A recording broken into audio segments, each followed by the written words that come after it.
ప్రపంచంలోనే అత్యంత అపఖ్యాతిపాలైన ఓ వజ్రం. దాని వెనక ఉన్న చీకటి చరిత్ర గురించి ఈరోజు మనం తెలుసుకోబోతున్నాం. అదే కోహినూర్ వజ్రం. మన కథ ఎక్కడ్నుంచే మొదలవుతుంది? కోహినూర్తో ముడిపడి ఉన్న ఒక ప్రాచీన శాపం. ఇది అధికారం, అదే సమయంలో అపాయం. ఈ రెండింటికీ ప్రతీకగా ఎలా నిలిచిందో చూద్దాం. అసలు ఈ వజ్రం బ్రిటన్కు ఎలా వెళ్ళింది? చాలామంది అనుకున్నట్టు ఏదో ఒప్పందం ద్వారా కాదు. దాని వెనక ఓ చిన్న పిల్లాడి విషాదగాథ ఉంది.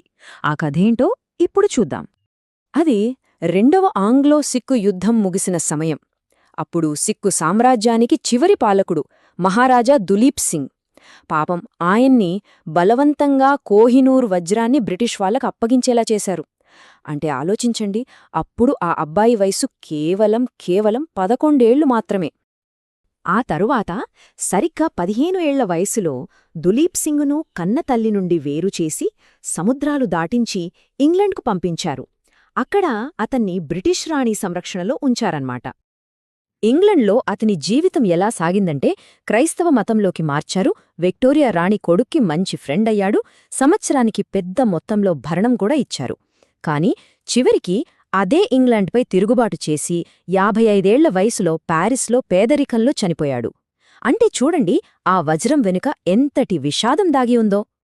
సరే, ఇప్పుడు ఆ బాలరాజు కథ నుండి కాస్త వెనక్కి వెళ్దాం. అసలు ఈ వజ్ర మూలాలెక్కడున్నాయి? దాని గతమేంటి? ఆ రహస్యాలు ఇప్పుడు తెలుసుకుందాం. చరిత్రకారుల నమ్మకం ప్రకారం కోహినూర్ మన కృష్ణా నది ఒడ్డున ఉన్న కొల్లూరు గనుల్లో దొరికింది. అది సుమారుగా 1100 నుండి 1300 మధ్యకాలంలో. ఒకప్పుడు ప్రపంచ ప్రసిద్ధిగాంచిన వజ్రాలన్నీ మన గోల్కొండ నుంచే వెళ్లేవి. దీని గురించి మొదటిసారిగా రాతపూర్వకంగా ఎక్కడ చెప్పారంటే 1526 నాటి బాబర్ నామాలు. మొట్టమొదటి మొఘల్ చక్రవర్తి బాబర్ ఏమన్నాడంటే, ఈ వజ్రం విలువ మొత్తం ప్రపంచం యొక్క ఒకరోజు ఖర్చులో సగముంటుందని రాసుకున్నాడు. అంటే దాని విలువ ఏ రేంజ్లో ఉండేదో మనం ఊహించుకోవచ్చు. ఆ తరువాత మొఘల్ చక్రవర్తి షాజహాన్ తన అద్భుతమైన నెమలి సింహాసనం ఉంటుంది కదా, దాన్లో ఒక నెమలి కన్నుగా ఈ వజ్రాన్ని పొదిగించాడు. అయితే ఇక్కడో ఆసక్తికరమైన విషయమేంటంటే, మొఘల్లకు కోహినూర్ కన్నా కూడా తైమూర్ కెంపు అంటేనే ఎక్కువ ఇష్టం. అయినా సరే కోహినూర్కి మాత్రం ఒక ప్రత్యేక స్థానాన్ని ఇచ్చారు. మరి దీనికి కోహినూర్ అని పేరెలా వచ్చింది? అది ఒక నాటకీయమైన కథ. 1739లో పర్షియన్ రాజు నాదిర్ షా ఢిల్లీపై దండెత్తి నెమలి సింహాసనంతో పాటు అపారమైన సంపదను దోచుకెళ్లాడు. అక్కడ ఆ వజ్రం యొక్క ప్రకాశాన్ని చూసి ఆశ్చర్యంతో కోహ్-ఈ-నూర్ అని అరిచాడు. పర్షియన్ భాషలో దాని అర్థం కాంతి పర్వతం. అలా ఆ పేరు స్థిరపడిపోయింది. సరే, పేరు పెట్టింది నాదిర్ షానే అయినా అతనితోనే ఈ వజ్రం శాపం మరింత బలపడిందంటారు. ఆ వజ్రాన్ని సొంతం చేసుకున్నవాళ్ల కథలు ఎలా రక్తసిక్తమయ్యాయో ఇప్పుడు చూద్దాం. ఇది నమ్మశక్యంగా ఉండకపోవచ్చు కాని, నాదిర్ షా తరువాత ఈ వజ్రాన్ని దక్కించుకున్న ప్రతి మగాడు అతి దారుణమైన మరణాన్ని లేదా పతనాన్ని చవిచూశాడు. నాదిర్ షా తన సొంత సైనికుల చేతిలోనే చంపబడ్డాడు. అతని మనవుణ్ణి దారుణంగా హింసించారు. ఆ తర్వాత దాన్ని పొందిన వాళ్లని గుడ్డివాళ్లని చేశారు, సింహాసనాల్నుంచి తరిమేశారు. ఈ వరుస విషాదాలు ఆ శాపం నిజమేనేమో అనిపించేలా చేశాయి. అలా ఎన్నో చేతులు మారి చివరికి 1813లో ఈ వజ్రం తిరిగి భారతదేశానికి వచ్చింది. సిక్కు సామ్రాజ్య స్థాపకుడు, లాహోర్ సింహంగా పిలువబడే మహారాజా రంజిత్ సింగ్ దీన్ని ఆఫ్ఘన్ పాలకుడి నుంచి సంపాదించారు. ఆయన ఈ వజ్రాన్ని తన భుజానికి కట్టుకునేవారట. ఇప్పుడు మనం కథలో మళ్ళీ బ్రిటిష్ వాళ్ల దగ్గరకొద్దాం. వాళ్ల చేతికి చిక్కాక ఈ వజ్రాన్ని వాళ్ల అభిరుచులకు, రాజసంప్రదాయాలకు తగ్గట్టుగా ఎలా మార్చేశారో చూద్దాం. అయితే ఆశ్చర్యకరంగా 1851లో ఒక ప్రదర్శనలో పెట్టినప్పుడు బ్రిటిష్ ప్రజలు దాన్ని చూసి అస్సలు ఇంప్రెస్ అవ్వలేదు. ఇదేంటి, ఓ మామూలు గాజుమొక్కలా ఉంది అని పెదవి విరిచారు. ఈ స్పందన రాజకుటుంబాన్ని ఆలోచనలో పడేసింది. అప్పుడు ప్రిన్స్ ఆల్బర్ట్ ఒక నిర్ణయం తీసుకున్నాడు. దాని మెరుపును పెంచడానికి వజ్రాన్ని మళ్లీ చెక్కించాడు.